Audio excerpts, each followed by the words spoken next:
하나님의 말씀은 구약성경 사사기 5장 4절에서 9절 말씀까지 보겠습니다. 구약성경 사사기 5장 4절에서 9절까지 우리 한 절씩 교독하도록 하겠습니다. 구약성경 367페이지입니다. 4절부터 9절까지 교독합니다. 여호와여, 주께서 세일에서부터 나오시고 에돔들에서부터 진행하실 때 땅이 진동하고 하늘이 물을 내리고 구름도 물을 내렸나이다.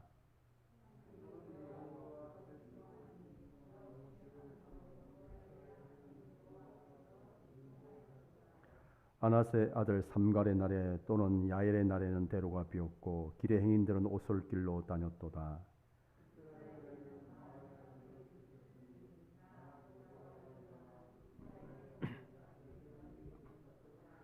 무리가 새 신들을 택하였으므로 그때의 전쟁이 성문에 이르렀으나 이스라엘의 4만 명 중에 방패와 창이 보였던가.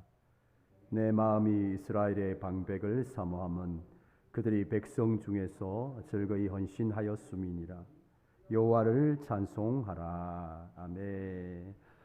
그리고 계속해서 더불어와 바락의 노래를 우리가 묵상하고 있습니다. 우리가 지난 시간에 이 더불어와 바락의 노래를 보면서 그들이 찬양하는 이유, 노래하는 이유에 대해서 우리가 묵상했습니다. 그들이 왜 찬양을 했는가?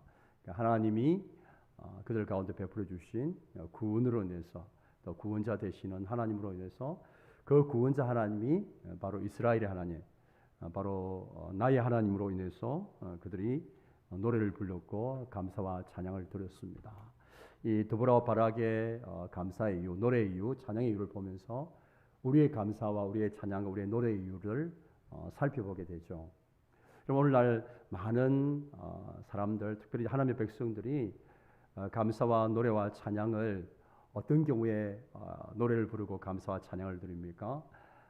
대부분 어떤 감사할 수 있는 상황과 환경들, 또 노래할 수 있는 상황과 또 환경이 되면 감사를 하고 또 노래를 하고 찬양을 하는 경우가 많습니다. 그러나 신자인 저와 여러분은 어떤 상황과 환경이 어떠함에 따라서 감사할 수 있고 또 노래 부르고 찬양할 수 있는 사람이 아닙니다. 구원자 하나님으로 인해서 노래 부를 수 있는 사람, 또 찬양할 수 있는 사람이, 또 감사할 수 있는 사람이 바로 저와 여러분이라는 사실을 믿을 수 있기를 축복합니다. 구원자 하나님으로 인해서 감사해야 된다는 거죠. 때로 우리의 상황이, 때로 우리의 환경이 우리가 원하는 만큼 그렇게 좋은 상황이나 환경이 되지 못할 때가 있어요. 또 우리의 삶에 생각지도 않은 그런 문제와 어려움들이 있는 그런 환경일 수가 있습니다. 그러나 그럼에도 불구하고 우리는 구원자 하나님이 바로 나의 하나님이심으로 인해서 감사할 수 있고 찬양할 수 있고 노래할 수 있는 사람들입니다. 그래서 우리의 믿음이 깊어질수록 우리의 필요가 있습니다. 당연히 우리는 필요를 구해야 되는 연약한 인생들이에요. 늘 우리가 오해를 하면 안 됩니다. 우리는 필요가 없고 뭐 그런 사람들이 아니고, 우리는 하늘에 사는 사람들이 아니고 이 땅에 발을 딛고 사는 사람들이기 때문에 우리가 필요가 있습니다. 필요를 위해서 당연히 우리가 구하고 하나님 앞에 도우심을 구해야 돼요. 당연히 그렇게 해야 되죠. 우리 주님께서도 그렇게 말씀하셨잖아요. 우리의 매일 일용할 양식을 구하라고 주기도문을 통해서 가르쳐 주셨어요. 그러면서도 우리가 믿음이 깊어지면 깊어질수록 우리의 필요를 하나님께 아뢰고 구하는 것만큼 뭐도 깊어져야 됩니까? 뭐도 더 풍성해져야 됩니까? 하나님을 향한 감사도 깊어지고 찬양도 더 풍성해져야 된다는 거예요. 우리의 믿음이 깊어가면 깊어갈수록 다른 무엇 때문에 우리가 감사하는 것이 아니라, 다른 무엇 때문에 찬양하는 것이 아니라 우리의 감사와 찬양과 노래가 정말 구원자 하나님으로 인해서, 그 구원자 하나님이 나의 하나님으로 인해서 감사할 수 있고 찬양할 수 있고 노래할 수 있는 더 깊은 감사, 더 깊은 노래, 더 깊은 찬양이 우리의 삶 가운데 있어져야 한다는 거예요. 사랑하는 우리 평강의 성도 여러분, 저와 여러분 신앙이 깊어가면 깊어갈수록 더 깊은 감사와 찬양과 노래가 있기를 축복합니다. 저와 여러분 삶 가운데서 무엇 때문에 감사하는 것이 아니라 구원자 하나님으로 인해서 감사할 수 있는 그런 은혜가 있기를 축복합니다. 오늘 우리 계속해서 본문을 보면 더불어와 바락은 하나님께서 이스라엘을 향해서 행하시는 구원을 계속해서 이야기하고 있습니다. 우리 4절 5절 말씀을 우리 함께 읽겠습니다. 여호와여 주께서 세일에스부터 나오시고 에돔 드레스부터 진행하실 때에 땅이 진동하고 하늘이 물을 내리고 구름도 물을 내렸나이다. 산들이 여호와 앞에서 진동하니 저 시내 산도 이스라엘 하나님 여호와 앞에서 진동하였도다. 아멘. 그럼 이 4절 5절 말씀은 얼핏 보면 되게 이제 문학적인 그런 표현으로 이제 비춰지잖아요. 근데 이 표현은 당시에 이제 하나님께서 이스라엘 백성들로 하여금 이 가나안 땅을 정복하시는 바로 그때에 하나님께서 이 천지를 통치자 되신 하나님께서 모든 만물들, 특별히 여기 나오는 자연들을 하나님께서 통해서 이스라엘 백성들을 구원하셨던 그 내용을 이렇게 표현하고 있는 겁니다.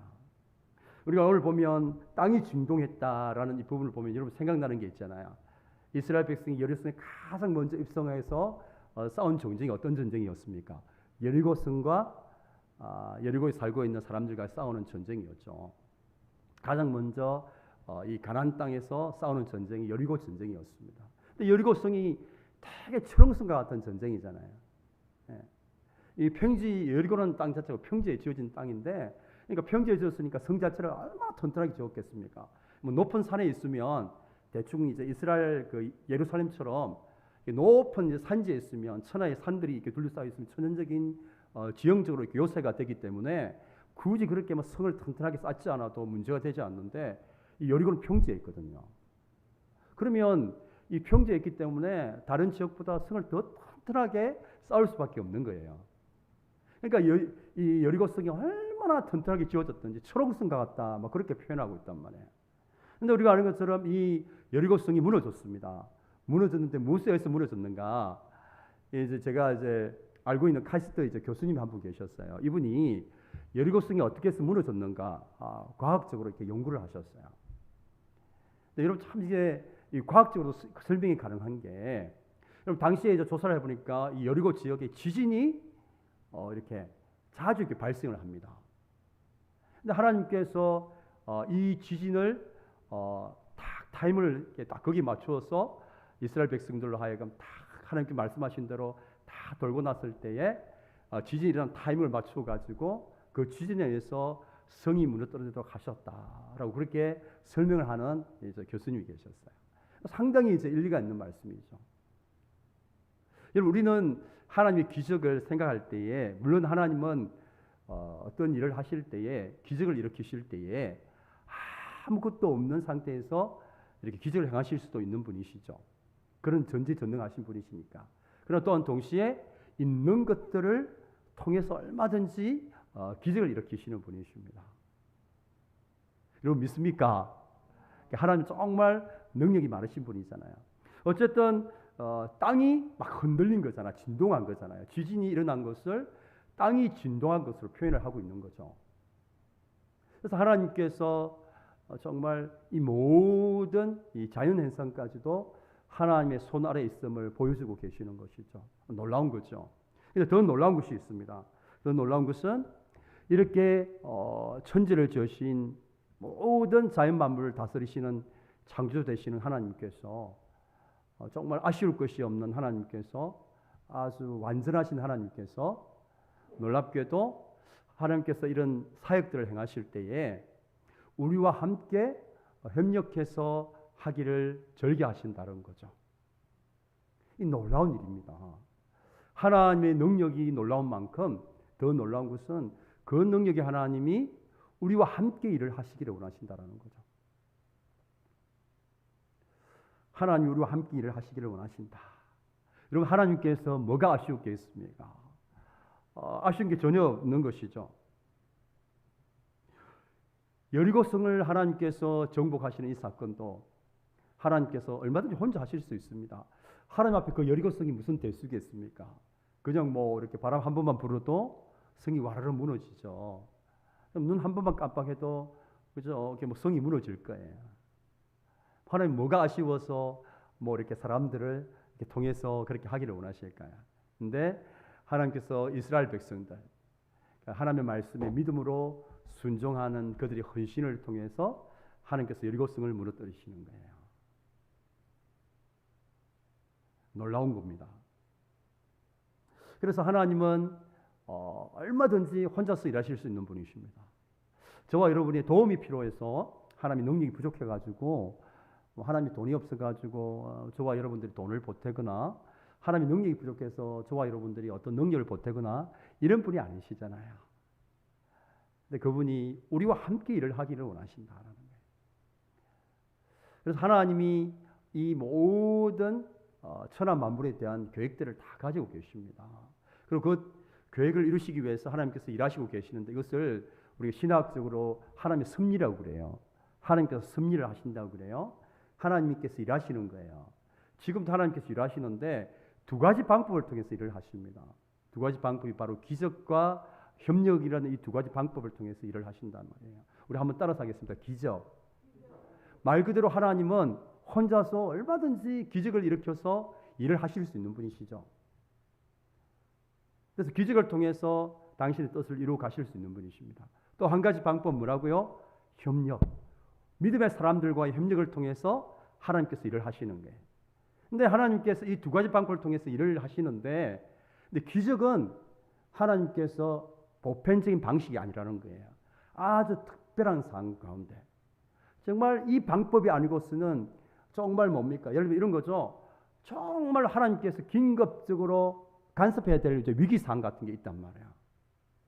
예를 들면 하나님께서 사람들을 통해서 예를 들면 어떤 사람들을 도우고 이렇게 해야 되는데 이 사람이 이제 아무도 도울 사람이 없는 거예요. 그러면 어떡합니까? 이 사람 죽잖아요. 그럴 때는 하나님께서 긴급적으로 기적을 통해서 이제 일을 하시죠. 그러니까 이 기적은 하나님이 어떻게 보면 즐겨 사용하신 방법은 아니에요.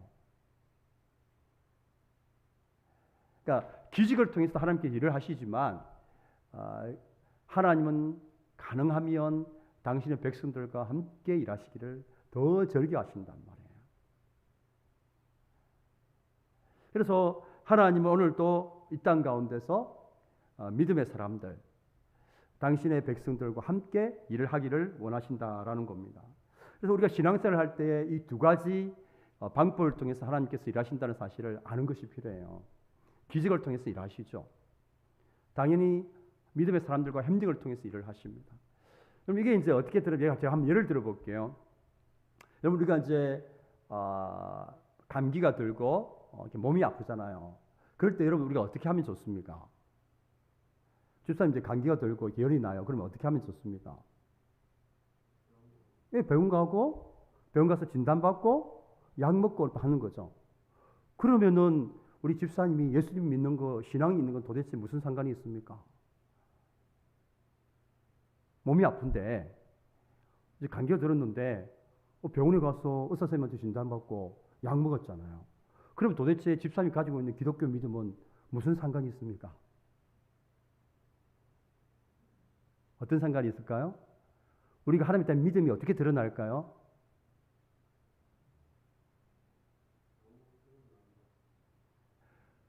기도하는 모습으로 드러나겠죠. 병원에 가서 의사 선생님한테 진단도 받고 약도 먹겠지만 그것만 합니까? 우리 기도하잖아요. 이게 하나님에 대한 우리의 믿음이 이제 드러나게 되는 거예요. 그런데 이제 제가 이렇게 신앙생활을 하다 보면 이 두 가지를 이제 극단적으로 하시는 분이 계십니다. 이렇게 하죠. 아유 집사님 어디 병이 들면 가서 하나님 앞에 기도하고 그렇게 기도해서 나아야지. 그 믿음 없이 그 어떻게 병원에 가냐고. 그렇게 이야기하는 분이 계세요. 믿음 없이 그렇게 집사님이 그 아프다고 그 병원에 가면 됩니까? 목사한테 안수 기도를 받든지 막 기도해가지고 나아야지. 믿음 없이. 그럼 어떤 생각이 드십니까? 맞는 말 같기도 하고 조금 뭔가 좀 이제 2% 부족한 말 같기도 하고 그렇죠? 여러분들 아팠는데 막 목사님 제가 뭐 집사님 어디 병원에 가시냐고 뭐 기도해서 나아야지. 믿음이 없이. 이러면 어떤 생각이 드십니까? 또 하나의 또 예가 있죠. 목사님 그 병이 들었으면 병원에 가서 의사 선생님한테 진단받고 약 먹어야지 뭐 기도를 한단 말입니까? 여러분 어떠세요? 이 말도 여러분 어떻게 들리십니까? 맞는 것 같기도 하고 뭔가 좀 2%또 부족한 것 같기도 하죠. 여러분 이제 이게 우리가 신앙생활 할 때 이렇게 두 가지 극단적인 모습으로 신앙생활을 할 때가 많아요. 제가 아주 쉬운 예를 드는 거예요. 우리가 이런 쉬운 예는 우리가 다 알아맞혀요. 근데 실제로 이 교회에서 보면 이 두 가지 생각들로 나눠진단 말이에요. 여러분 기도도 하고 병원에도 가야 되는 게 정답이죠. 이게 하나님이 일하는 방식이거든요. 하나님은 기적을 통해서도 일하시고 뭡니까? 우리와 힘듦을 통해서 일하시잖아요. 다시 말하면 의사 선생님을 통해서도 하나님께서는 일하시고 또 뭡니까? 하나님에 대한 능력을 통해서 일하시는 분이세요. 이 두 가지를 모두 다 우리가 다 받아들일 수 있어야 돼요. 근데 실제로 우리 신앙생활 하다 보면 이 두 가지 중에 어느 한 극단으로 하는 경우가 많아요. 그리고 이제 최악의 경우가 있습니다. 이제 이런 거예요. 보십시오. 예를 들면 우리가 막 병이 들었는데 막 기도도 하지 않고 그냥 병원에 가가지고 사람 진단받고 낫는 거, 뭐 병이 들면 무슨 기도할 필요가 뭐가 있냐고 그냥 병원에 가서 의사 선생님한테 진단받으면 되지. 이건 뭐냐면 하나님에 대한 믿음이 이제 없는 거예요, 사실은. 어떤 믿음이 없습니까? 하나님이 일하실 수 있는 자리를 딱 차단해 버리는 거죠. 그리고 반대로 뭐 이렇게 병원에 갈 필요가 없다 이렇게 이야기하고 뭐 이렇게 하나님께 기도만 하면 되지. 이거는 뭡니까? 아니 당연히 우리가 해야 될 일들을 하지 않는 거죠. 근데 이제 이게 최악의 경우는 어떤 거냐면 이 두 가지 경우가 이제 서로 뭡니까? 잘못된 경우입니다. 이런 거죠. 하나님의 능력을 붙들어야 될 때 하나님 능력을 붙들지 않고 자기 혼자서 알아서 다 하는 거예요. 그러니까 하나님이 일하실 수 있는 자리를 갖다가 남겨두지 않는 거죠. 자기가 알아서 다 합니다. 자기의 힘과 자기의 능력과 자기의 지혜로 하는 거죠. 또 한 가지 경우는 어떤 경우가 있습니까? 자기가 이제 믿음으로 순종하고 믿음으로 결단하고 해야 되는데 하나님 핑계를 대는 거예요. 뭐 하나님이 다 알아서 하시겠지. 기적의 하나님이시니까 능력이 많으신 하나님이시니까 하나님이 다 알아서 하시겠지라고 하면서 자기가 해야 될 일을 하지 않는 거예요. 이게 바로 신앙생활에서 최악의 경우입니다. 그러니까 하나님의 능력을 붙들고 의지해야 될 때 자신의 힘과 능력으로 다 알아서 하고 자기의 힘과 능력과 지혜를 하나님께 드려야 될 때 하나님의 핑계를 대고 하지 않는 것. 이게 이제 최악의 경우이죠. 여러분 우리 신앙생활 할 때 그러한 경우로 신앙생활 할 때가 참 많습니다. 여러분 우리가 이런 경우 있잖아요. 학생이 막 공부를 하지 않고 열심히 기도만 해요. 실제로 제가 신대원 다닐 때에 전도사님 한 분이 계셨습니다. 이분은 저희들 이제 시험 기간이 되면 당연히 뭡니까? 이제 공부합니다. 곧 도서관에 들어가서 공부를 한다든지 아니면 기숙사 나와서 공부를 합니다. 근데 이제 이분은 평소 때는 공부를 안 하고 그래요. 근데 이분은 이제 시험할 때가 되면 공부를 하는 게 아니고 기도실로 갑니다. 그리고 우리가 공부할 동안 열심히 기도해요. 이분이 다니던 교회가 교회 이름이 불바다 교회입니다. 불바다 교회. 이름도 참 재밌잖아요. 불바다 교회. 목소리가 항상 기도를 많이 해가지고 늘 할렐루야 전도사님 이렇게 해요. 자, 여러분 누가 더 좋은 성적이 나왔을까요? 당연히 그 전도사님은 졸업했죠. 좋은 점수가 맞을 리가 없죠. 참 우리가 이야기 들으면 우습잖아요. 근데 실제로 우리 신앙의 삶 속에서 우리가 이렇게 신앙생활을 할 경우가 많아요. 정작 하나님 능력 붙들고 의지해야 될 때 우리의 힘과 능력으로 알아서 해요. 그리고 우리가 정말 우리의 힘과 능력과 지혜, 하나님 주신 것들을 하나님 앞에 드려야 될 때, 헌신해야 될 때는 어떡합니까? 하나님의 능력과 지혜가 있으니까 하나님께서 알아서 하시겠지라고 하면서 우리 가만히 있는 거예요. 이런 이제 엇박자가 나는 경우가 사실은 우리 삶에서 참 많습니다. 여러분 제가 언젠가 말씀드렸지만 특별히 우리 교회에서 우리가 참 이런 것들이 왜 엇박자가 납니까? 이제 대부분 이제 핑계 대는 거예요. 여러분 예를 들면 우리가 교회에서 다음 세대에 대해서 막 이야기하잖아요. 한국 교회가 다음 세대를 걱정을 많이 합니다. 걱정을 많이 하고 실제로 이제 최근에 종교에 대한 이제 연구 리서치 결과가 나왔는데 지금의 20대들이 기독교에 대해서 관심이 거의 없다라는 이 조사 결과가 나왔어요. 그러니까 50대라든지 이렇게 60대들은 종교에 대해서 기독교에 대해서 관심도 많고 이 신앙이 자신의 삶에 아주 큰 영향을 미친다라는 이런 결과가 나왔지만 20대들은 이 신앙에 별로 관심도 없고 자신의 삶에 신앙이 차지하는 그런 영향력이 없다라는 그런 이제 연구 결과가 나온 거예요.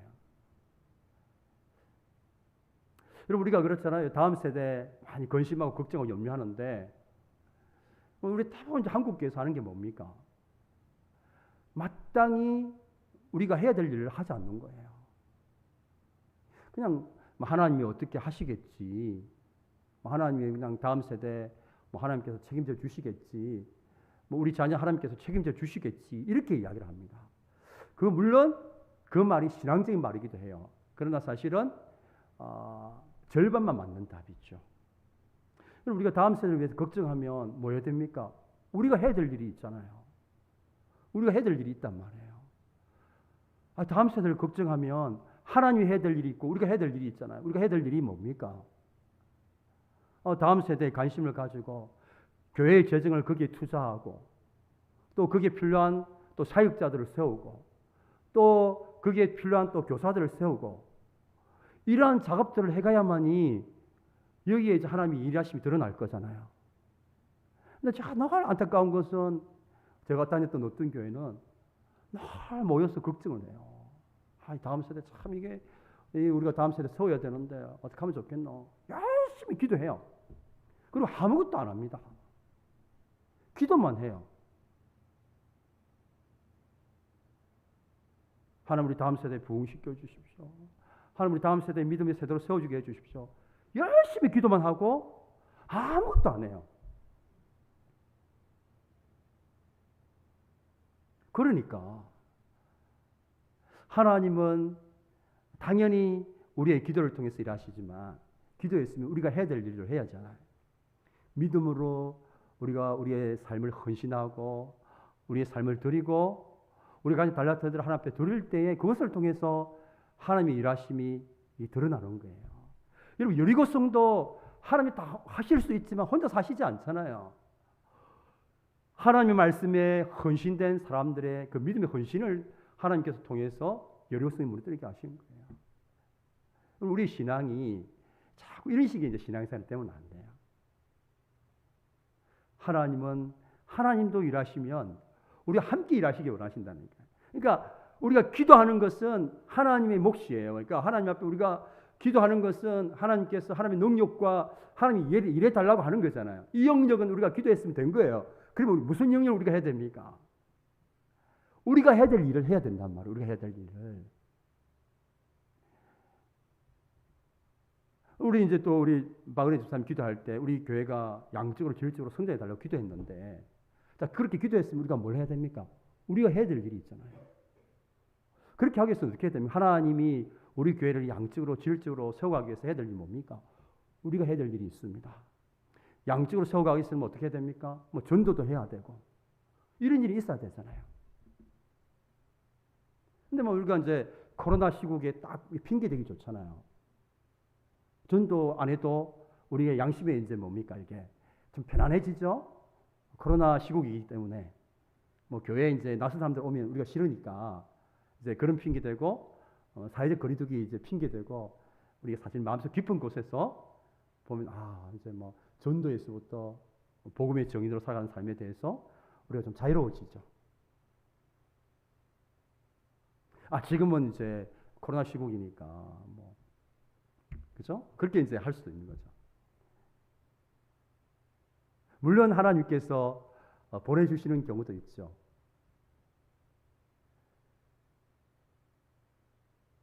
그러나 하나님이 우리가 복음의 정인으로 살며 살아야 되잖아요.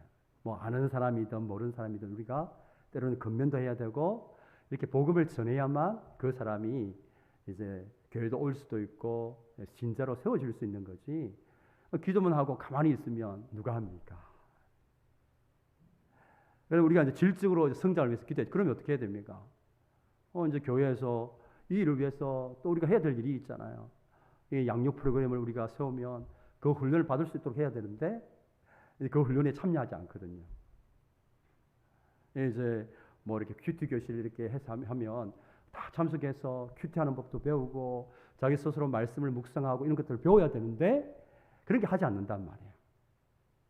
그럼 이게 뭐냐면 우리가 그렇게 하나님 앞에 하나님께서 일하시 달라고 기도했는데 정작 우리가 해야 될 일을 하지 않는단 말이에요. 이게 우리의 신앙이 이런 신앙이 되어서는 안 된다는 거죠. 오늘 본문의 말씀 보십시오. 하나님께서 이스라엘 백성을 구원하셨어요. 구원하셨는데 중요한 것은 오늘 말씀 보니까 계속해서 이 바락과 도브라가 찬양하는 게 뭡니까?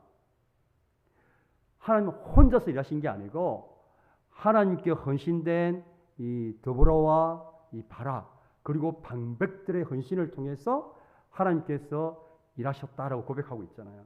7절 말씀 보니까 나 도브라가 일어나 이스라엘의 어머니가 되었도다. 9절 말씀 보면 내 마음이 이스라엘의 방백을 사모함은 그들이 백성 중에서 절거히 헌신하였음이. 그러니까 도브라와 이 방백들의 이 헌신을 하나님께서 사용하셔서 하나님께서 이스라엘을 구원하신 것이죠. 그러니까 하나님이 당신의 백성들과 함께 협력해서 일하시는 분이심을 보여주고 있는 것입니다. 그래서 우리가 중요한 것은 늘 두 가지를 기억하셔야 돼요. 하나님은 기적과 협력을 통해서 일하시는 분이십니다. 하나님은 우리와 기적보다는 우리와 함께 일하시기를 더 원하시는 분이세요.